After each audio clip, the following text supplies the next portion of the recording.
हेर्नु न के भन्नु मैले यो सर्ट लगाउन मैले होइन त्यो सेन्टेन्सै भन्न आएन मलाई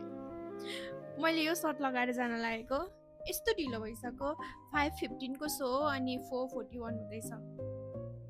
यो सर्ट ब्ल्याक पेन्ट यो मेरो फेभरेट पेन्ट हो यो त यही लगाउँदा राम्रो देखिँदो रहेछ त मैले पेन्ट चेन्ज गरेँ तपाईँ नहेर्नु नि यसरी मलाई अनकम्फर्टेबल जानु भएन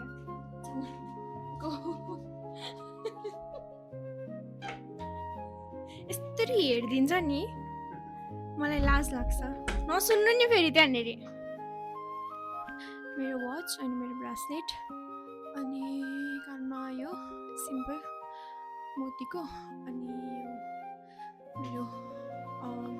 गोटु सिक्री भइहाल्यो म पसिना भएछ अनि म कपालजी बान्छु फेरि स्कुटरमा सबै लट्टा पर्छ अनि मुभीको नाम चाहिँ अब्सेसन हो त्यो चाहिँ अलिक थ्रिलर टाइपको पनि छ अनि त्यही हेर्ने हो ओके बाई रिभ्यू चाहिँ म पछि दिन्छु नदिन पनि सक्छु मलाई अल्छी लाग्यो भने